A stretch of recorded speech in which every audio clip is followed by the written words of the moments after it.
Time to take a look at the exemplars of the Golden Host then. Sanguinary Guard incoming.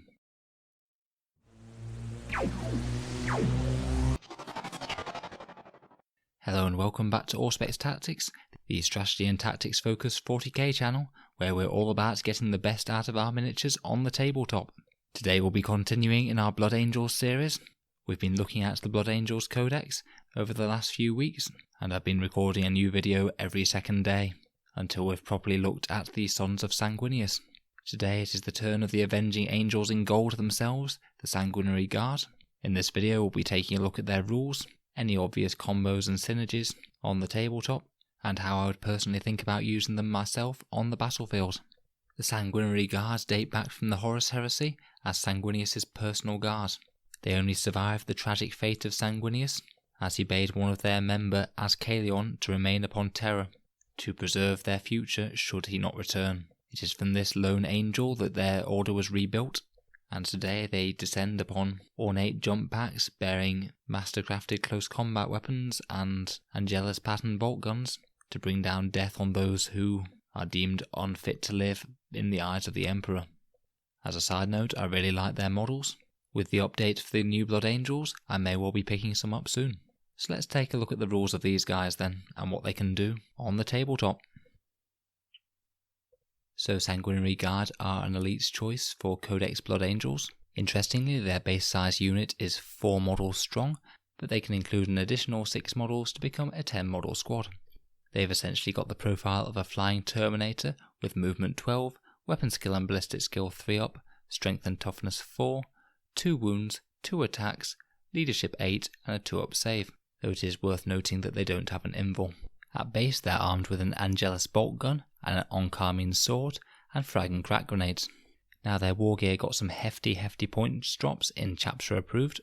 The Angelus pattern bolt gun was 3 points, it's now free, and the Oncarmine sword was 12 points, it's now 8, so they've gone down 7 points in chapter approved, just at the same time that they got a massive buff from the Blood of Baal book.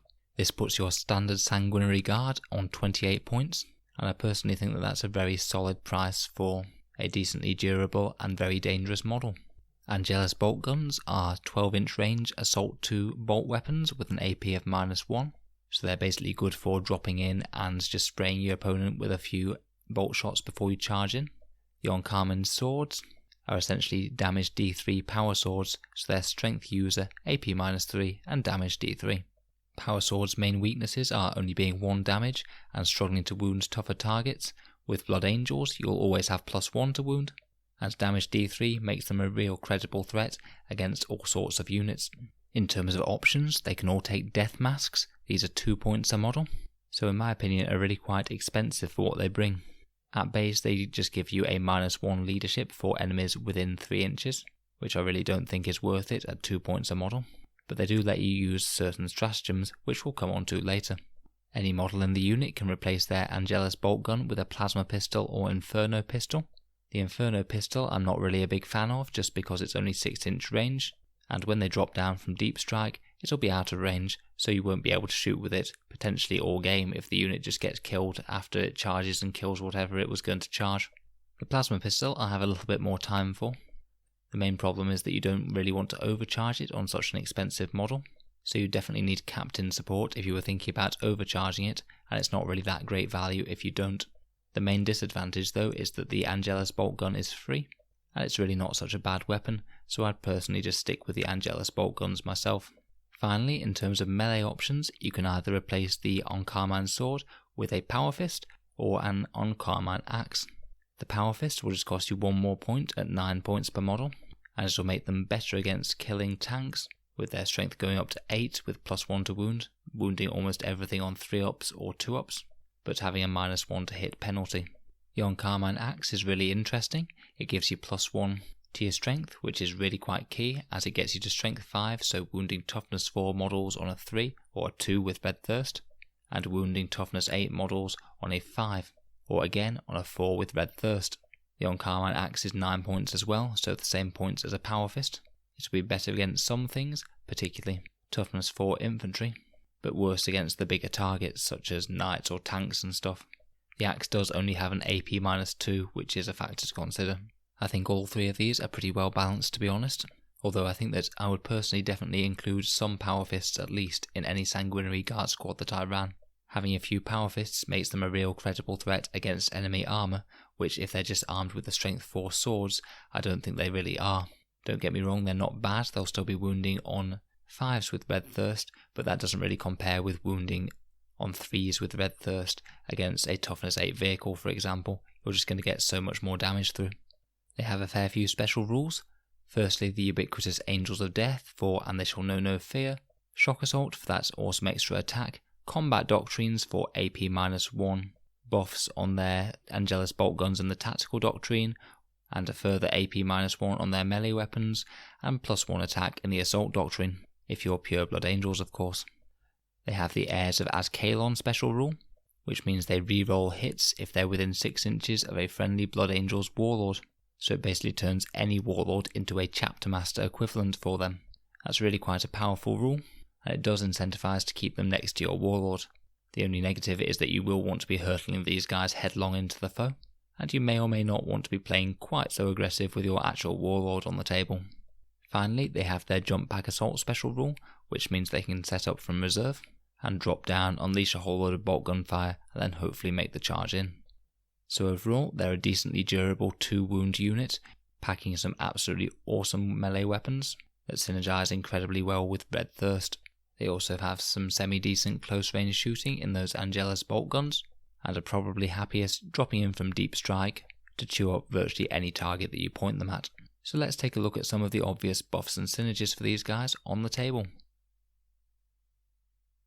Firstly, if we look at characters, Dante, Captains or Lieutenants, or Sanguinary Ancients can all buff their damage output, as can Chaplain Auras, Sanguinary Priests for the +1 strength, or Librarians using Unleash Rage on them.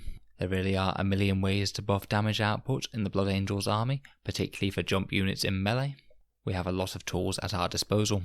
The Standard of Sacrifice is worth mentioning for them. Giving them a 5-up Feel No Pain type save is absolutely massive on 2-wound models, particularly fairly durable ones with a 2-up save in the first place. It could certainly be worth dropping down a Sanguinary Ancient with that, and also providing those all-important reroll ones to wound. Other decent relics are my personal favourites, the Quake Bolts, who can give them +1 to hit in melee against whichever target it's fired at, and the Icon of the Angel to ensure that they get a very nice reroll charge off and hopefully get into melee straight away. Talking of getting them into melee, dropping down in a Chaplain Aura of +2 inch to charge could be the difference between making it or not, and that plus the stratagem for a 3d6 inch charge will pretty much guarantee they get in. Sanguinary Guard have an absolute ton of stratagems that they can use, particularly from the main book Honour the Chapter is a big pick. You could potentially take these in a 10-man unit of powerful melee weapon flying death machines, and fighting twice with them could potentially delete another really big threat. Upon Wings of Fire could let them jump up off the board and set down next to their intended target. You could either use this later in the game or first turn to get a first turn charge. We've already mentioned Descent of Angels briefly, the 3d6 inch charge stratagem to make sure they do get that charge out of Deep Strike, as these aren't a unit that you're going to want to have sitting around after they jump down. If they have death masks, they can use Behold the Golden Host for 1 command point. This increases that -1 leadership debuff to be 12 inches, which could maybe potentially get you an extra couple of squads in there if you are inflicting random casualties across a big MSU gun line. But I'm not convinced it's going to be worth it most of the time, unfortunately. From the new Blood of Baal book, we get some new interesting choices.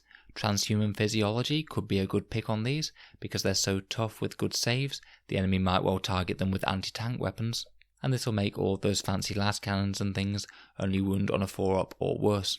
Unbridled Ardour is one of the gems of the new Codex, and can let them heroically intervene if the enemy comes too close, and if you can get a free fight phase, then it's going to be about the best 1 CP you ever spent on these guys.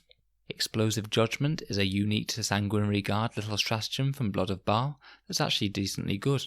Basically, for 1 command point, they can reroll wound rolls with their Angelus bolt guns, and furthermore, the enemy doesn't get the benefit of cover. If you have a full 10-man squad of these guys, and they're near your Warlord, you could have 20 shots at AP-1 or 2 in the Tactical Doctrine, with full rerolls to hit and wound.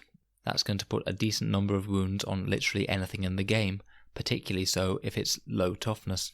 So that's certainly not a bad pick in certain situations for just one command point. We have Hammer of Wrath for one command point.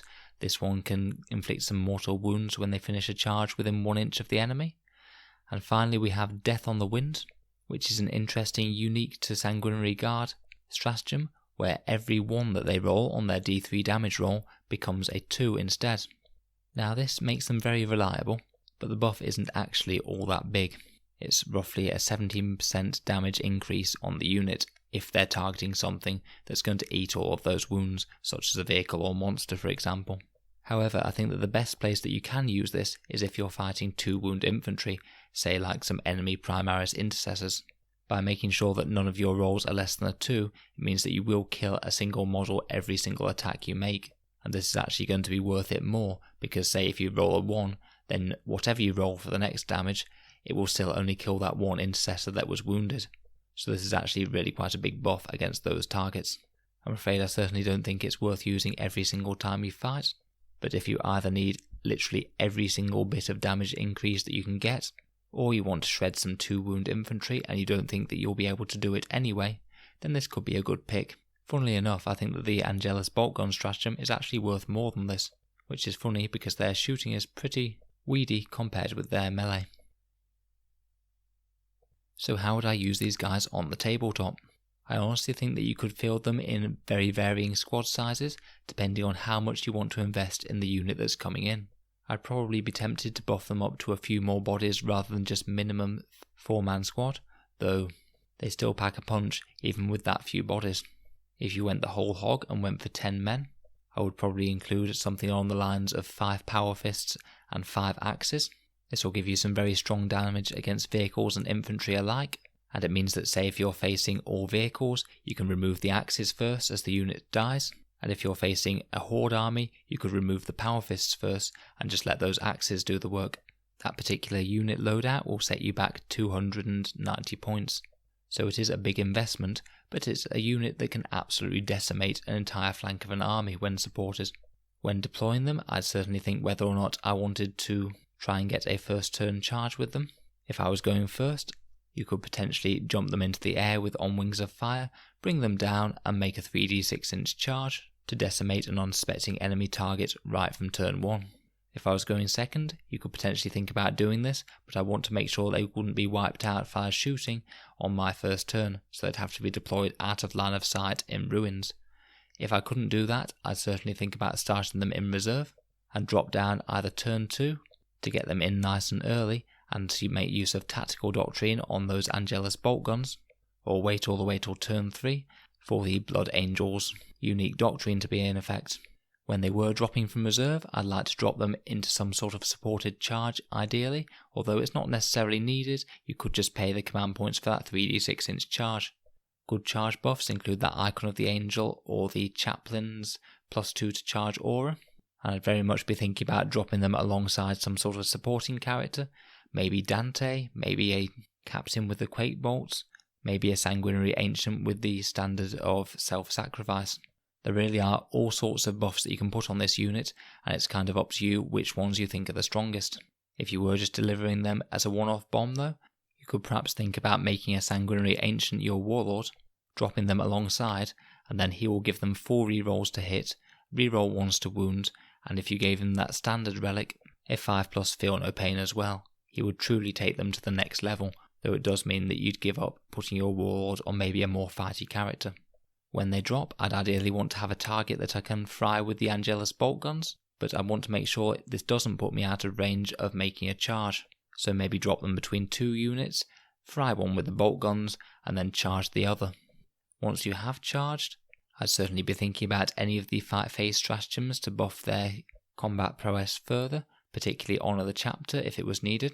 I'd ideally be looking to finish my move in cover to be safe from the enemy counter-attack, and if at all possible, to surround an enemy model and wrap them so they can't fall back, to keep the golden boys safe from the shooting that is sure to follow them decimating an enemy unit.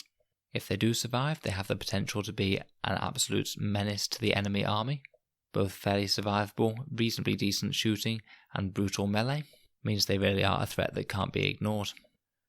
Overall, I think they're a really solid addition to the Blood Angels army, and they compete quite well with Death Company and Vanguard vets for the jump infantry supremacy in the Codex. I think all three have their advantages. Sanguinary Guard do definitely have their own niche, having 2 wounds, a 2-up save, decent shooting, damage D3 power weapons on every model are all massive advantages. The main disadvantages are no invul save, being more expensive on a base model than the other options. You can't just take one with chainswords and have them cheap, for example, and lack of access to some of the Death Company stratagems and synergies available to the Codex. I really do think that they're a solid contender though, and might well be the way to go for Blood Angels deep strike bombs as we go forward. Let me know your thoughts and opinions down in the comments below, particularly if there's any strategies or synergies that I've missed with the Sanguinary Guard. They really are an interesting unit, unlike most other things that most chapters can field, and when I get round to adding more Blood Angels to my army, they are first on the buy list. Thanks again for watching another Auspex Tactics video. If you'd like to see more Blood Angels over the next few weeks, then feel free to subscribe. Also feel free to support me on Patreon if these videos are helpful to you. It should really help support the channel. Thanks again for listening, and I'll see you guys next time.